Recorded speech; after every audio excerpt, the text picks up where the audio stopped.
Let's cook and taste Japan with SavvySensei right out of your own home. Hello, I'm Kotakai. Today I'll show you how to make Hakata Tonkotsu Ramen. Let's get started.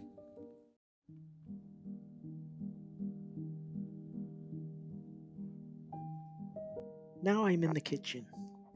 In our restaurant we use gas stoves, big pans, and a big ladle, miyajima.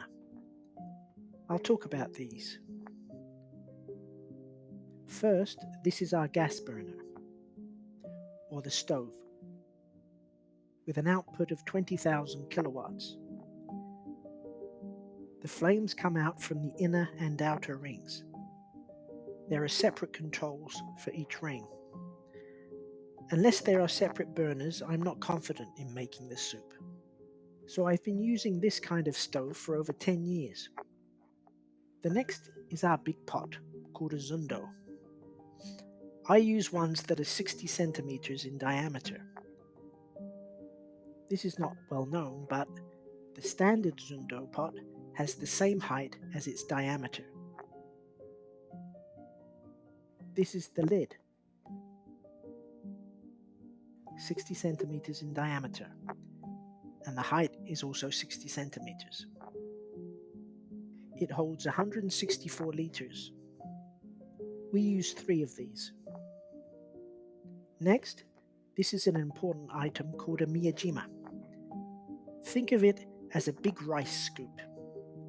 They are usually made of aluminum or stainless steel, but we use a wooden one. We can break down the bones with this big miyajima scoop. Like this. I pound down on it to break the bones. This is just one of the important tools. As a side note as to why it is called a miyajima, it's because Miyajima in Hiroshima Prefecture is the main production area of rice scoops. This is a traditional craft. So whether it's a small one to scoop rice or a big size one like this, we call it a miyajima. Now to prepare the soup for the next day, we begin the night before. These are frozen pork bones. We thaw them out under running water. Hot water makes it easier to spoil, so make sure to use cold water. These are pig skulls, 14 in all. About 20 kilos in weight. The amount of water is just enough to cover the bones. There's no need to be too accurate. These skulls don't have their jaws, but come with the eyes and brain. Pig skulls. Like this, if all the bones are submerged, the amount of water doesn't matter. Leave them in the pot overnight. The next morning they are thawed and the blood has come out. Dump out all the water.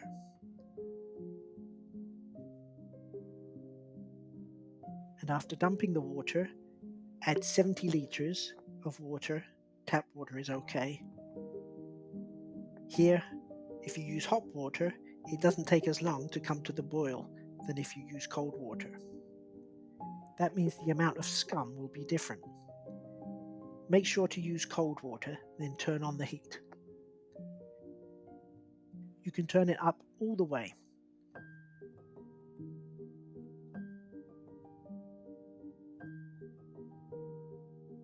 After a while, the scum will start to form. At this point, it's pointless to scoop it out. When you get this much, with a pan and a scum strainer, remove the scum.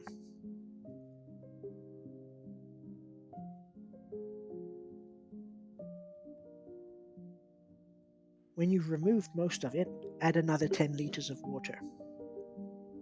By lowering the temperature with water, more scum will float up before it boils again. Using this method, remove the scum 4 times in all.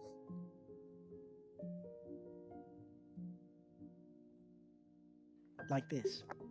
The scum is coming up again, and I can remove it. This is the second time. After removing the scum, add 10 liters of water once again.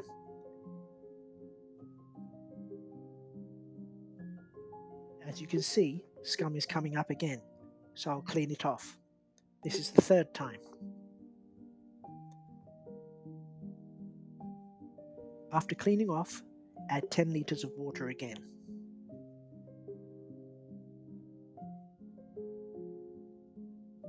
Scum is still coming up, so I'll scoop it away.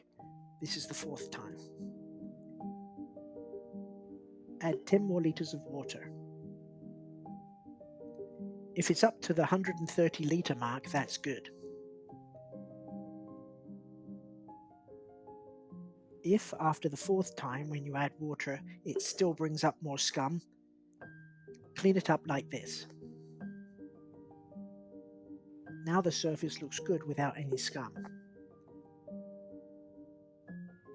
At this point, keep the soup clean like this. On the left is before scooping out the scum, and on the right is after cleaning. Without the scum, the soup is clear and clean. It's cooking on the highest heat. It's been an hour. Water has evaporated and the level has come down, so add 10 liters of water.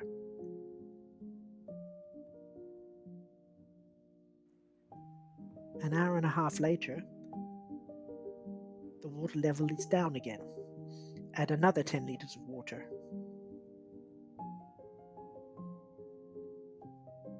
The heat is still set at the highest setting. For the next 2.5 hours, leave the soup on the highest heat.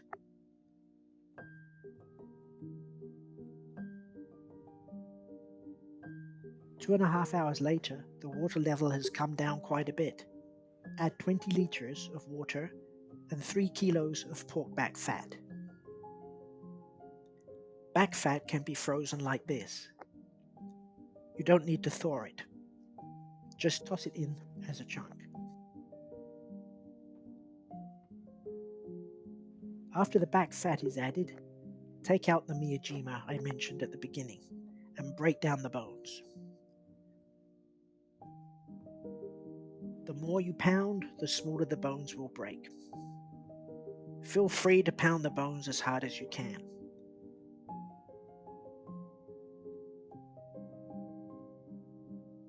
The bones on top tend to break faster. Bring up the bones on the bottom like this and break down the unbroken bones. It's been 30 minutes, so I'll break down the bones again. Use as much of your might as you can and break them up.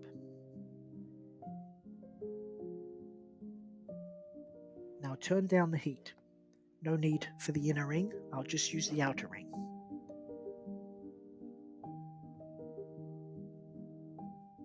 Time to break down the bones again. Break them as much as you can. Now I'll turn down the heat even lower. Here's a tip. Adjust the heat according to how the soup is boiling. Whether it's raining or shining, the air pressure is different. That affects the boiling point a little. Watch this video and try to boil the soup the same way. After 2 hours, when the soup comes down below the 100 liter mark, that's good. Here you add 5 kilos of bones and soup from the pan previously prepared. By taking this step to add the fermented soup, it will increase the sweetness and flavor.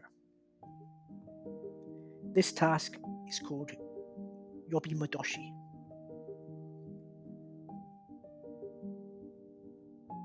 When you are done with the task, turn off the heat and switch on the fan to cool it down.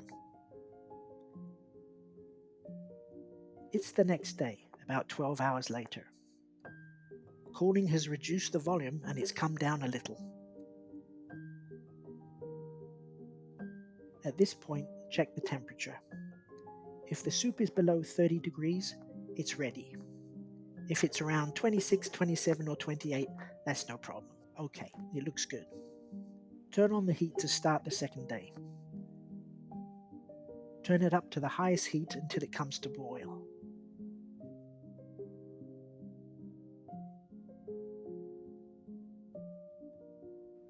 It has cooled a lot and it may take 2 hours.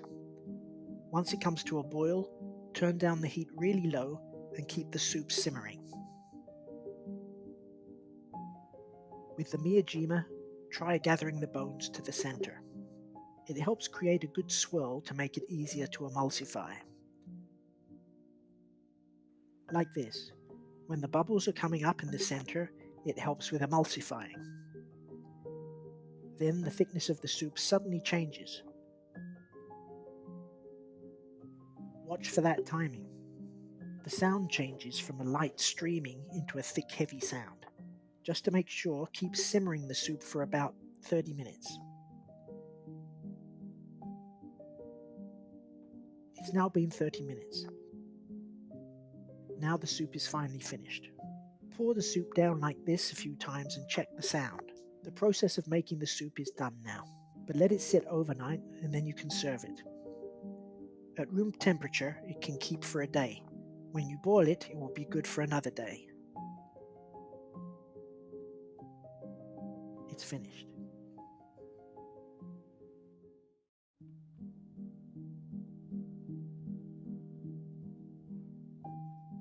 Now it is time to make the restaurant chasyu. First, get the kitchen utensils.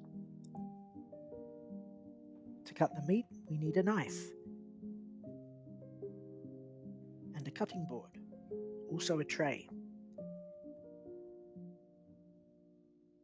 It should be a slightly larger one. You also need a string to tie up the chasyu. Also a pot, about 30 liters in size. For the ingredients, these are pork back ribs.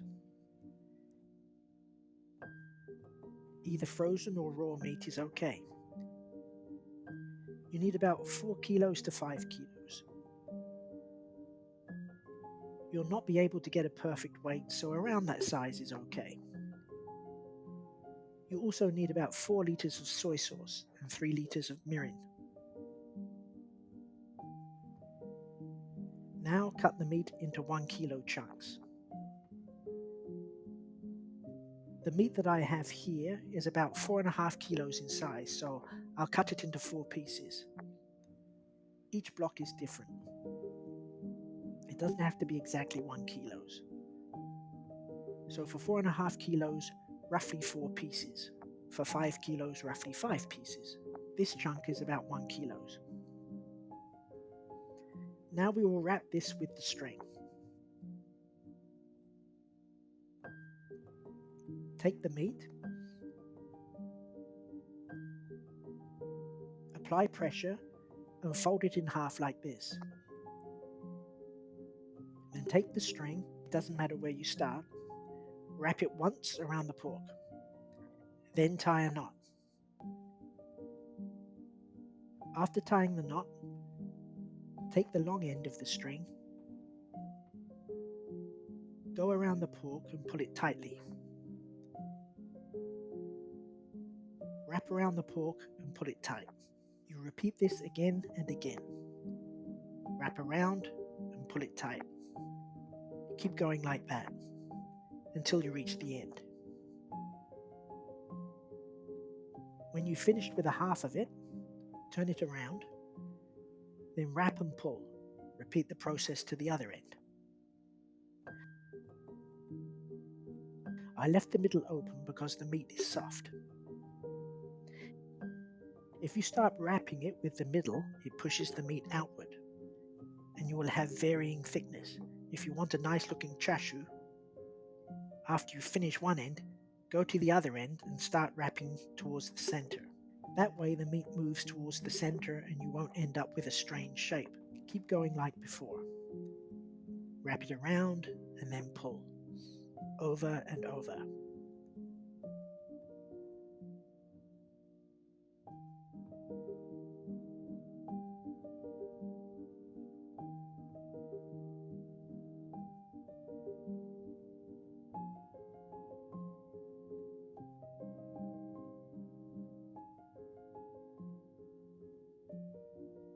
Okay, when you've finished wrapping, cut the long end of the string.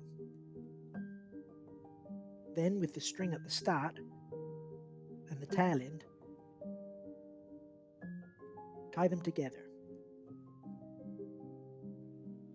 To make it easy to undo later, tie it in a bow. Now that we've finished wrapping one, we're going to wrap the others the same way. One thing I want you to be careful of is keep the thickness consistent all the way through with all four. If you don't keep that in mind, you'll end up with different cooking times and variations in flavor. So please keep that in mind. Next, we're going to prepare the marinade that will give the chasyu its flavor. All we're going to do is, in the pot I mentioned before, combine the 4 liters of soy sauce and 3 liters of mirin. If you spin it around when you pour it, it comes out really quickly.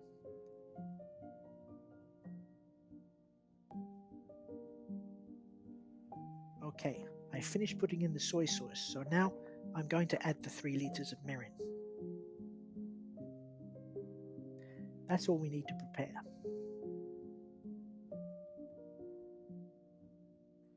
Now we're going to boil the chasyu at the same time as the tonkotsu soup in number 7. We will put the chasyu in and boil it. An hour and a half later, after boiling the chasyu, we take it out and put it in the marinade. I've taken the chasyu that we boiled for 90 minutes in the soup out. Here it is. We finished boiling it, but we haven't added any flavor, so we're not going to put it in the marinade we prepared before.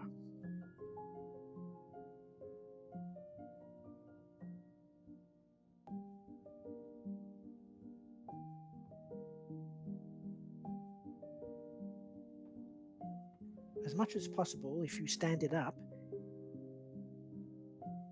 it will make it easier to take out later. They float up, but that's okay. Now to heat it up.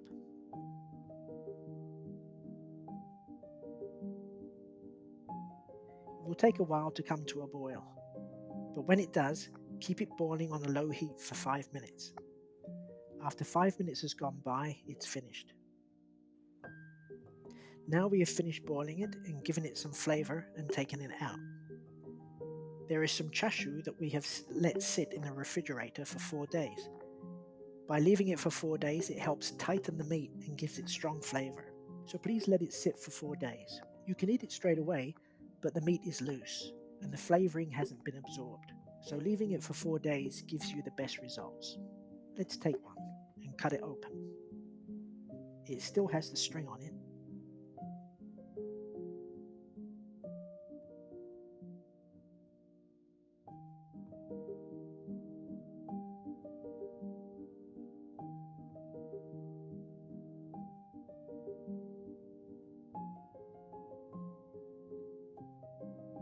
So take the string off and it should look something like this.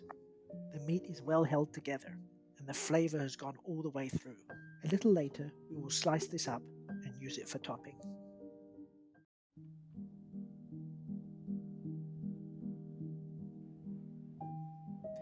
Okay, now I'm going to explain what we use at our restaurant when we are making ramen. The utensils and tableware. The utensils that we use at the shop are a pot, usually a little larger than this one, to warm the soup. Also a ladle to add the ramen marinade. This is a 20cc ladle. Also a strainer to hold the noodles while boiling, as well as a pot to boil them in. That's all for the utensils.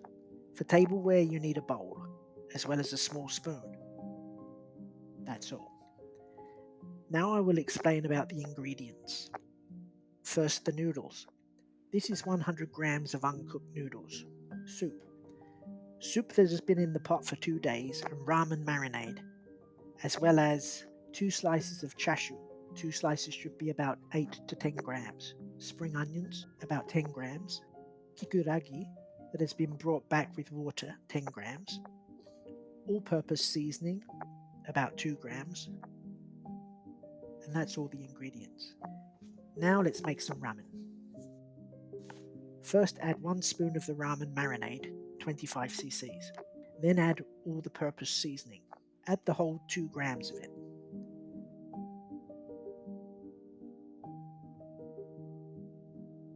To that, add the soup, 350 milliliters.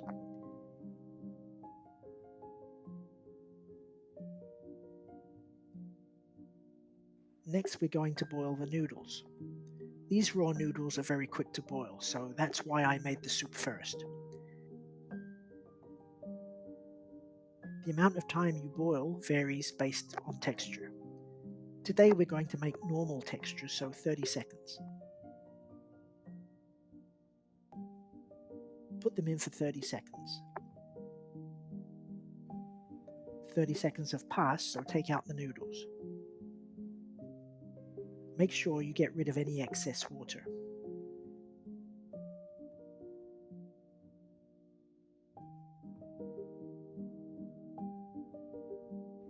When you put the noodles in the soup, make sure you line them up and spread them out. Just like this. Now add the chasyu.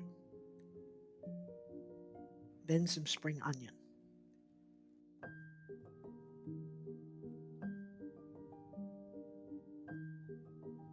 Add the kikuragi. And lastly, place the spoon on and you're finished.